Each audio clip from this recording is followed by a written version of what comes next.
discuss about adsorption isotherm. तो सबसे पहले बात करते हैं कि एडजॉर्प्शन आइसोथर्म क्या होता है. देखिए किसी भी एडजॉर्बेंट पे, मान लीजिए ये एडजॉर्बेंट है कोई, ठीक है. एडजॉर्बेंट क्या होता है, लास्ट वीडियो में मैंने आपको बताया. एडजॉर्बेंट जिसके सरफेस पे एडजॉर्प्शन फिनोमिना होता है, ठीक है. और इस पे कोई एडजॉर्बेट ये एडजॉर्बेट मॉलिक्यूल है, कोई गैसेस मॉलिक्यूल मान लीजिए, वो आकर के क्या हो रहे हैं, एडजॉर्बेंट के सरफेस पे एक्यूमुलेट हो रहे हैं, ठीक है. तो ये जो एडजॉर्प्शन है वो टेम्परेचर पे भी डिपेंड करता है और किस पे डिपेंड करता है, प्रेशर पे भी डिपेंड करता है, ठीक है, प्रेशर पे. बट एडजॉर्प्शन आइसोथर्म में हम टेम्परेचर को रखते हैं कांस्टेंट, टेम्परेचर को क्या रखते हैं, फिक्स रखते हैं, कांस्टेंट रखते हैं. और ये देखते हैं कि जो एडजॉर्प्शन है वो प्रेशर पे कैसे डिपेंड कर रहा है. ओके, तो एडजॉर्प्शन आइसोथर्म में हम बेसिकली क्या देखते हैं, एक्सटेंट ऑफ एडजॉर्प्शन देख रहे हैं. एडजॉर्प्शन, एक्सटेंट ऑफ एडजॉर्प्शन कैसे प्रेशर पे डिपेंड करता है. Okay, so the variation in the amount of gases adsorbed by adsorbent with pressure at constant temperature can be expressed by mean of a graph, और उस graph को हम क्या बोलते हैं, एडजॉर्प्शन आइसोथर्म. आप जानते हैं आइसोथर्म ग्राफ जो है वो किसके बीच होते हैं, वो प्रेशर और दूसरी क्वांटिटी, यहां पर हम कोई लेते हैं मेजरेबल क्वांटिटी, और कब प्लॉट किया जाता है, जब टेम्परेचर को कांस्टेंट रखा जाता है, ठीक है. तो एडजॉर्प्शन आइसोथर्म में हम एडजॉर्प्शन देख रहे हैं.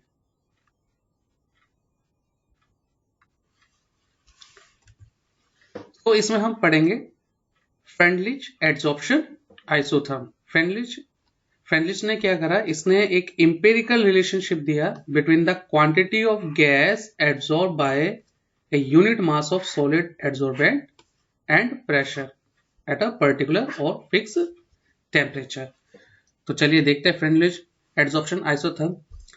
फ्रेंडलिच का आइसोथर्म है वो हम कुछ इस तरीके से समझ सकते हैं. x by m is directly proportional to p power 1 by n, where x क्या है बेटा, x is amount of gas या amount of adsorbate gas, और m क्या है, mass of adsorbent, ठीक है. p is प्रेशर, और 1 by n क्या है, ये एक कांस्टेंट है, ठीक है, ये कांस्टेंट है. जब आप प्रोपोर्शनलिटी का साइन हटाएंगे तो एक प्रोपोर्शनलिटी कांस्टेंट आएगा, ठीक है. You can write x by m equal to k multiply by p raise to power 1 by n. So as I told you, x is what, x is the mass of gas absorbed, और m क्या है, यहां पर m is the mass of adsorbent, k और n यहां पर constant है, ठीक, और p क्या है, यहां पर प्रेशर है. तो फ्रेंडलिच एडजॉर्प्शन आइसोथर्म हम इस ग्राफ से समझ सकते हैं. x by m ये क्या शो कर रहा है, ये शो कर रहा है एक्सटेंट ऑफ एडजॉर्प्शन को शो कर रहा है. x by m is extent of adsorption. p is pressure. तो आप देख रहे हैं जैसे जैसे आप प्रेशर बढ़ा रहे हैं तो एक्सटेंट ऑफ एडजॉर्प्शन भी बढ़ता जा रहा है, ठीक है. बट इस ग्राफ को हम 3 पार्ट में डिवाइड कर सकते हैं. तो ये देखिए, एक फर्स्ट पार्ट तो यहां पर हो गया फर्स्ट पार्ट में. तो फर्स्ट पार्ट में जो एक्सटेंट ऑफ एडजॉर्प्शन है वो डायरेक्टली प्रोपोर्शनल है प्रेशर के, ठीक है. 1 by n नहीं लिख रहा, डायरेक्टली प्रोपोर्शनल है प्रेशर के, या पावर 1 मान सकते हैं आप, ओके, पावर 1, या आप कह सकते हैं कि 1 by n की जो वैल्यू है यहां पर वो क्या है, 1 है, ठीक. क्योंकि ये ग्राफ ऑलमोस्ट लीनियर जा रहा है, लीनियर, ठीक है. तो लीनियर का मतलब ये हो गया कि भाई डायरेक्टली प्रोपोर्शनल है. फिर उसके बाद ग्राफ थोड़ा सा कर्व हो गया है, ठीक है, लीनियर कब है? एट लो प्रेशर, जब प्रेशर कम है, एट लो प्रेशर। ठीक है, फिर अब आप सेकेंड पार्ट को छोड़िए, पहले थर्ड पार्ट देखते हैं। थर्ड पार्ट जब टेम्परेचर बहुत ज्यादा हाई है, ये तो हो गया लो प्रेशर पे। At low pressure x bye m is directly proportional to p, तो हमने पावर 1 मान लिया, यानी 1 बाय n की वैल्यू इस इक्वेशन के अकॉर्डिंग 1 बाय n की वैल्यू हमने 1 मान ली। ठीक है, अब एट हाई प्रेशर देखिए, हाई प्रेशर पे क्या हो रहा है? एट हाई प्रेशर जो x बाय m है वो प्रेशर के इंडिपेंडेंट है। Why? Because at high pressure the graph is almost constant, ये जो स्लोप है वो स्ट्रेट जा रहा है। ठीक है, कांस्टेंट हो जा रहा है, आगे स्लोप बढ़ ही नहीं रहा है, वो स्ट्रेट लाइन में जा रहा है। ठीक, तो इसका मतलब क्या हुआ कि अब आप प्रेशर जितना मर्जी बढ़ा दे, एड्सॉर्प्शन नहीं बढ़ रहा है। ठीक है, तो ऐसा प्रेशर जिसके बाद एड्सॉर्प्शन शो नहीं होता उसे क्या बोलते हैं हम? सैचुरेटेड प्रेशर बोलते हैं, सैचुरेटेड प्रेशर। ठीक है, that is the pressure after which no adsorption is observe. तो इसका मतलब ये हुआ कि अब प्रेशर के इंडिपेंडेंट हो गया है x बाई एम, यानी एड्सॉर्प्शन। तो p की पावर में 0 लिख सकता हूं, यानी 1 by n is equal to 0 है। और एट मॉडरेट प्रेशर पे क्या हो रहा है बेटा कि जो x बाय m है वो प्रेशर पे डिपेंड कर रहा है, बट ग्राफ क्या जा रहा है? ग्राफ कर्व जा रहा है। तो यहां पर मैं लिख सकता हूं 1 बाई n। तो इसका मतलब ये हुआ कि for friendly adsorption isotherm 1 by n की वैल्यू 0 से 1 के बीच हो सकती है। ठीक है, so from the graph it is clear that x by m means extent of adsorption is increases with pressure। जैसे जैसे प्रेशर बढ़ रहा है एक्सटेंट ऑफ एड्सॉर्प्शन भी बढ़ रहा है टू ए सर्टेन प्रेशर, एक पर्टिकुलर प्रेशर तक, जिसे हम क्या बोल रहे हैं? सैचुरेशन प्रेशर, PS से हम इसे डिनोट कर रहे हैं। And after that it becomes constant, और उसके बाद ये क्या हो गया? कांस्टेंट हो गया। ठीक है, अगर हम लॉगरिथम लेते हैं किसका? फ्रेंडलिच आइसोथर्म की इक्वेशन का, x by M equal to K P raise to power 1 by n। अगर लॉगरिथम ले रहे हैं तो क्या आ जाना चाहिए? log x by M log k plus log p 1 by n। ऐसा क्यों किया? क्योंकि log ab क्या होता है? log ab होता है, ab मल्टीप्लीकेशन में है, तो log a plus log b हो जाता है। ठीक है, अब इस इक्वेशन को और करेक्टली हम लिख सकते हैं log x bye m is equal to log k, p की पावर 1 बाय n है तो 1 बाय n आगे आ जाएगा, मल्टीप्लाई बाय log p। ऐसा क्यों किया? Since if we have log a raise to power b तो पावर आगे जाती है, b log a हो जाता है। ठीक है, तो ये एक और इक्वेशन यहां पर आ गई। log x by M is equal to log k plus 1 by n log p, ये है हमारी फाइनल इक्वेशन। ओके बेटा, तो यहां पर भी हम ग्राफ प्लॉट कर सकते हैं। ये ग्राफ किस नेचर का है? y इक्वल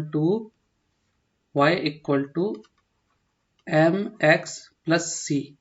ठीक है, इसका मतलब ये हुआ कि y एक्सिस पे हमें क्या लेना पड़ेगा? log x बाय m, और x एक्सिस पे क्या लेना पड़ेगा? log p। ठीक है, log p। तो जो स्लोप है, अब ये ग्राफ क्या जाएगा? स्ट्रेट जाएगा, ये स्ट्रेट लाइन का ग्राफ है, तो जो स्लोप है, स्लोप वो किसके इक्वल हो जाएगा? वो इक्वल हो जाएगा 1 बाय n के, और जो इंटरसेप्ट आएगा जो इस इक्वेशन में, वो किसके इक्वल होगा? log k के। तो इस तरीके से हम n और k कांस्टेंट की वैल्यू को फाइंड कर सकते हैं। ठीक है, ग्राफिकली हम k की और n की वैल्यू को फाइंड आउट कर सकते हैं। So this equation is form y equal to mx plus c, which is equation for a straight line. So if we plot log x by m against log p, we get a straight line which verify Friendlich isotherm. The value of 1 by n in Friendlich isotherm ranges from 0 to 1, जैसा भी मैंने आपको बताया कि जो 1 by n की value है वो 0 to 1 होगी, ठीक है। So this is the graph of log x by m and log p. The intercept will denote the value of log k and the slope will give the value of 1 by n.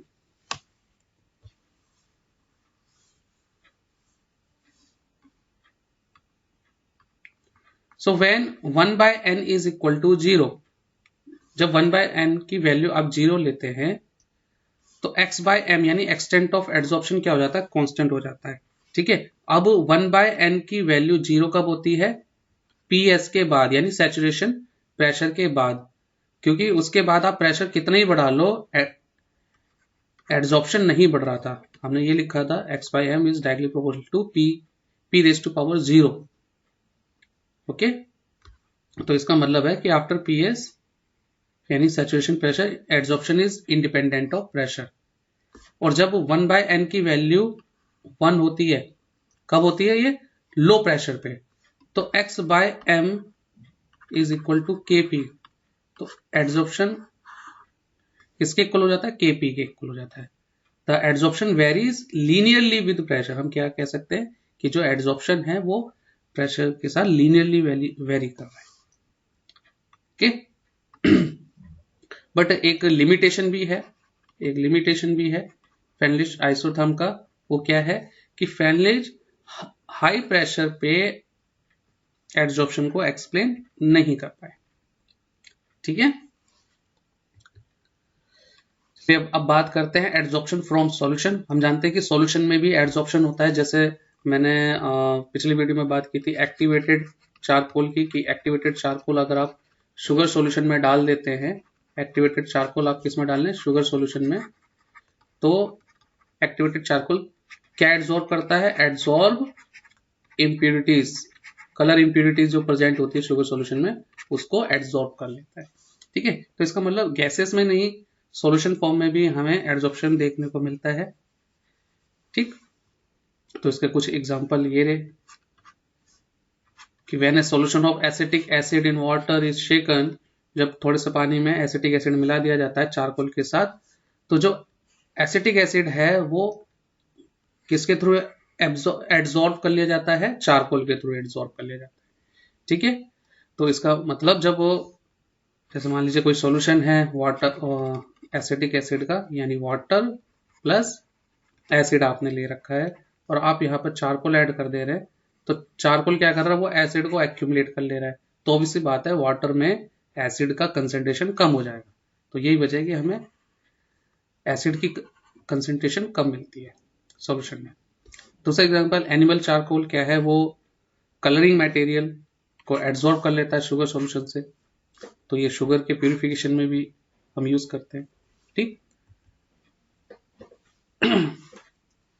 तो important characteristics देखिए adsorption from solution, जो solution में adsorption होता है उसकी important characteristic, जो extent of adsorption है वो डिक्रीज होता है विद इंक्रीज इन टेम्परेचर। जैसे जैसे आप टेम्परेचर बढ़ाओगे तो एक्सटेंट ऑफ एड्सॉर्प्शन यानी x by m ये क्या हो जाएगा, डिक्रीज हो जाएगा। और we can say the extent of adsorption is inversely proportional to the temperature for adsorption in solution.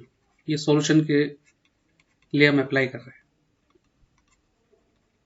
ठीक है। Second point, the adsorption increases with an increase of surface area of adsorbent, ठीक है। ये तो मैंने आपको लास्ट वीडियो में भी पढ़ाया कि अगर आप सरफेस एरिया बढ़ा देते हैं, कैसे बढ़ाएंगे सरफेस एरिया, मान लीजिए आपके पास कोई क्रिस्टलाइन सॉलिड है, आप उसको कट कर दीजिए, तो कट करने से क्या होगा, न्यू सरफेस आर फॉर्म, ये जो सरफेस है इन न्यू सरफेस आर फॉर्म, तो जितना ज्यादा सरफेस फॉर्म होगा उतना ज्यादा सरफेस एरिया होगा, और जितना ज्यादा सरफेस एरिया उतना ज्यादा एड्सॉर्प्शन, ठीक है। फिर extent of adsorption depends on concentration, यहां पर प्रेशर नहीं, किस पे डिपेंड करता है, कंसेंट्रेशन पे। जैसे जैसे आप कंसेंट्रेशन बढ़ाओगे एड्सॉर्प्शन भी बढ़ता जाएगा, ठीक है। तो फ्रेंडलिश एड्सॉर्प्शन आइसोथर्म हम यहां पर भी अप्लाई कर सकते हैं। So Friendly's adsorption isotherm is applicable to adsorption from solution also. ठीक है, बस यहाँ पर क्या करना है, हमें प्रेशर की जगह क्या ले लेना है, कंसंट्रेशन. ठीक है, जैसे हम वहां इक्वेशन लिखते थे x by m is proportional to p raised to power 1 by n. तो यहाँ पर सॉल्यूशन के लिए क्या लिखेंगे, ये तो 4 गैसेस हो गया, 4 गैसेस एडसॉर्प्शन. ठीक है, सॉल्यूशन एडसॉर्प्शन के लिए आप प्रेशर को कंसंट्रेशन से रिप्लेस कर दो. सी किसको डिनोट कर रहा है, कंसंट्रेशन को डिपेंड कर रहा है फॉर सॉल्यूशन. ठीक है, so you can get this equation. Log लगा दीजिए, लॉग लगा दीजिए तो आपको सेम वही इक्वेशन मिल जाएगी जैसा हमने बैक साइड अभी गैसेस के लिए किया था. ठीक है, बस ये P की जगह यहां पर क्या आ रहा है, C आ रहा है, और C क्या है, इक्विलिब्रियम कंसंट्रेशन. ओके बेटा, so this was all about Friendly's adsorption isotherm. अब adsorption की कुछ एप्लीकेशन कर लेते हैं. ठीक है, जैसे एक्टिवेटेड चारकोल ये गैसेस को एक्यूमुलेट करने के काम आता है, तो इससे हम क्या कर सकते हैं, वैक्यूम क्रिएट कर सकते हैं. जैसे कोई जार है, जार के अंदर गैस है, और आप यहाँ नीचे बॉल में क्या रख दीजिए, एक्टिवेटेड चारकोल रख दीजिए, तो सारी गैस को चारकोल क्या कर लेगा, एक्यूमुलेट कर लेगा. तो जार में क्या क्रिएट हो जाएगा, वैक्यूम क्रिएट हो जाएगा. ठीक है, वैक्यूम क्रिएशन के लिए हम एडसॉर्प्शन का यूज करते हैं. गैस मास में भी यूज होता है. ठीक है, जैसे कोल माइन वगैरह या काफी नीचे अगर जाए तो क्या क्या होता है, पॉइजनस गैस निकलने का चांस होता है माइंस के अंदर. तो आपने देखा होगा वीडियो या मूवी में, वो कुछ पर्टिकुलर एक मास्क लगा के जाते हैं, उस मास्क में क्या होता है, एक्टिवेटेड चारकोल होता है, जिससे वो पॉइजनस गैसेस को एक्यूमुलेट कर लें. फिर ह्यूमिडिटी को कंट्रोल करने में भी यूज किया जाता है एडसॉर्प्शन का. आप कोई नया बैग या थर्मोफ्लास्क वगैरह खरीदते हैं तो सिलिका जेल के पाउच रख देते हैं, उसमें सिलिका जेल के पाउच, वो क्या करते हैं, वो मॉइस्चर को एडसॉर्ब कर लेते हैं. सिलिका जेल किसको एडसॉर्ब करता है, मॉइस्चर को. ठीक है, तो ह्यूमिडिटी कंट्रोलिंग में भी इसका यूज है. एनिमल चारकोल ये बताया जा चुका है, कैन शुगर के प्यूरिफिकेशन के लिए यूज होता है. ठीक, कैटालिसिस में भी एडसॉर्प्शन का बहुत बड़ा रोल है. तो ये कुछ एडसॉर्प्शन एडसॉर्प्शन का एप्लीकेशंस है. ठीक है, 6th चैप्टर में हम पढ़ेंगे फोर्थ फ्लोटेशन में कि कैसे एडसॉर्प्शन यूजफुल है. ठीक है, क्रोमेटोग्राफी में भी एडसॉर्प्शन का यूज है. So this is all about the application of adsorption. Thanks for watching this.